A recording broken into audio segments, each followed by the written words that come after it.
ચીનમાં હાહાકાર મચાવનાર HMPV વાયરસની ભારત અને ગુજરાતમાં એન્ટ્રી થઈ ગઈ છે. સુરત નવી સિવિલમાં પણ આગોતરી તૈયારીઓ શરૂ કરી દેવાઈ છે. તો અંગે સુરત મનપાએ ડોક્ટરે માહિતી આપી હતી. ચીનમાં હાહાકાર મચાવનાર HMPV વાયરસની એન્ટ્રી ગુજરાતમાં થઈ ચૂકી છે. આરોગ્ય વિભાગ દ્વારા વિવિધ તૈયારીઓ કરવામાં આવી છે. સાથે જ સુરત સિવિલ હોસ્પિટલ દ્વારા પણ આ મામલે પૂર્વ તૈયારીઓ કરી લેવામાં આવી. જોકે હજુ સુધી સરકારમાંથી કોઈ સૂચના ન આવી હોવાનું જાણવા મળ્યું છે.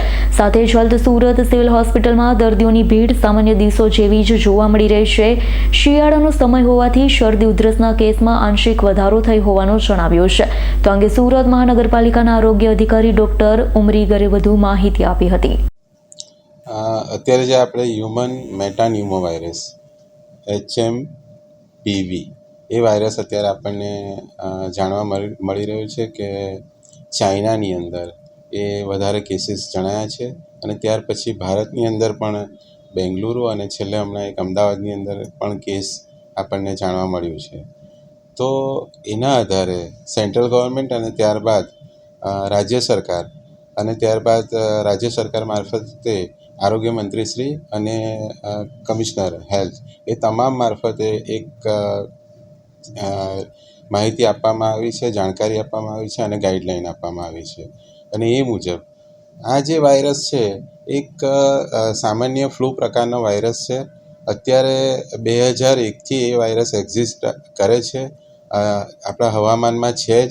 અને એ વાયરસના ટેસ્ટિંગ પણ અત્યારે જેમ આપણે કોવિડનું ગયા વખતે જોયું, કોવિડ છે અથવા બીજા વાયરસ છે એ પ્રકારે જે ફ્લૂના જેટલા પણ વાયરસ છે એનું જે ટેસ્ટિંગ થાય છે એમાંનો જ આ એક વાયરસ પણ છે જેની અંદર આપણે ટેસ્ટિંગ કરી રહ્યા છીએ.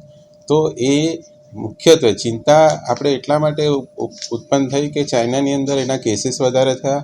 અને એ કેસીસની અંદર પણ આપણે જોઈએ તો અત્યારે જે એના લક્ષણો છે એ સામાન્ય લક્ષણો છે. એટલે ફ્લૂના જે લક્ષણો હોય, શરદી ખાંસી છે, ગળું દુખવું છે અથવા તાવ આવવું છે અને સાથે સાથે થોડા ગંભીર થાય તો ફેફસાની અંદર શ્વાસ લેવામાં તકલીફ થવી, ન્યુમોનિયા થવું, આ પ્રકારના લક્ષણો છે. અને જે લોકોને વધારે અસર થાય એમાં બાળકો છે અને વૃદ્ધો છે, જેને આપણે કાળજી રાખવાની છે. અને તે ઉપરાંત જે ઇમ્યુનો કોમ્પ્રોમાઇઝ છે, એટલે સામાન્ય રીતે કેન્સરના અથવા લાંબી બીમારીથી જે લોકો પીડાતા હોય એ લોકોની આપણે કાળજી રાખવાની છે.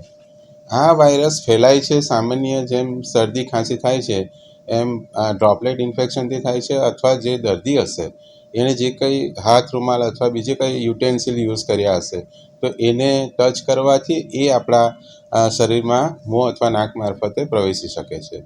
તો આ એનો ફેલાવો થવાની શક્યતા છે.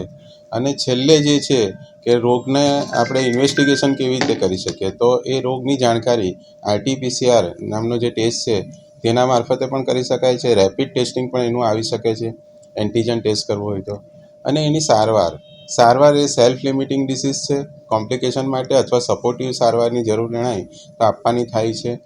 અધરવાઇઝ વાયરસની અંદર જેમ જાતે જ એના સમય બાદ એ રોગ નાબૂદ સારો થઈ જતો હોય છે એ પ્રમાણે સારું થઈ જાય છે.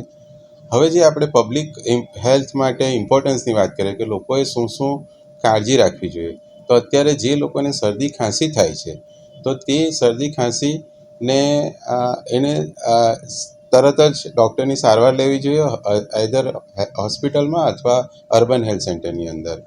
અને આના માટે ગઈકાલે માનનીય કમિશનર મેડમ, મેયરશ્રી એ લોકો દ્વારા પણ એક ચિંતા વ્યક્ત કરવામાં આવી. અને ચિંતા બાદ એ નક્કી છે કે આપણે ચિંતા કરવાની જરૂર નથી પરંતુ અલર્ટ રહેવાની જરૂર છે. એટલે એના માટે આ વસ્તુ કરવાની છે કે જે લોકોને આ પ્રકારે શરદી ખાંસી હોય તે લોકોએ તાત્કાલિક સારવાર લેવાની જરૂર છે. સાથે સાથે તાવ વધારે રહે તો જરૂરિયાત મુજબના ડૉક્ટર મારફતે ઇન્વેસ્ટિગેશન કરાવવાની જરૂર છે. અને આની અંદર જે લોકો બાળકો છે, એટલે કે 2-5 વર્ષ સુધીના બાળકો છે તે લોકોની ખાસ નિગ્લેક્ટ કરવાની, એટલે એ લોકોને ચોક્કસ દવા મળે એ પ્રકારનું છે. વૃદ્ધો છે તેમને પણ ચોક્કસ દવા મળે એ પ્રકારની આપણે ચિંતા કરવાની છે. જે દર્દી હશે એને શરદી ખાંસી થાય તો અચૂક પોતાનો હાથ રૂમાલ વાપરે અથવા સાઈડ ઉપર એને કરે. સાથે સાથે વારંવાર હાથ ધુએ, સેનિટાઈઝરનો ઉપયોગ કરવો હોય તો તે પણ કરે. અને સાથે જે દર્દી હશે એના ઘરમાં એના જે સાધનો છે, વાસણો છે અથવા એના કપડાં છે એને યુટિલાઇઝ નહીં કરે. તો આટલું કરવાથી આપણે એનો ફેલાવાને અટકાવી શકીશું. સારામાં સારી વાત એ છે કે આની અંદર એડમિશન જે લોકોને શરદી ખાંસી થાય છે એમાંથી એડમિશન ખૂબ જ ઓછા થાય છે અને જે એડમિશન થાય છે તેમાંથી પણ મોર્ટાલિટી એ ખૂબ જ ઓછી છે. એટલે આને ચિંતાનો વિષય નથી, પરંતુ ચોક્કસ એલર્ટ રહેવાની જરૂર છે. એટલા માટે આપણે સૌ ભેગા થયા છે. એટલા માટે માનનીય કમિશનર મેડમ અને માનનીય મેયરશ્રી અને સાથે સાથે રાજ્ય સરકાર એ બધા જ તમામ લોકો એલર્ટ છે. હવે પછી જે તાવના દર્દીઓ હશે ને RT-PCR થી આપણે ચેક કરીશું. તાવ, શરદી, ખાંસી, ગળાનું ઇન્ફેક્શન, ફેફસાનું ઇન્ફેક્શન, એની અંદર જે પણ જગ્યાએ જશે, હેલ્થ સેન્ટરમાં જશે અથવા પ્રાઇવેટ ફિઝિશિયન પાસે જશે, તો એ લોકોને જરૂર જણાય તો એ લોકો એની મુજબ ટેસ્ટિંગ કરી શકશે. Bureau report S9 news Surat. અમારી તમામ માહિતીથી અપડેટ રહેવા માટે જોડાયેલા રહો S9 ન્યૂઝ સાથે.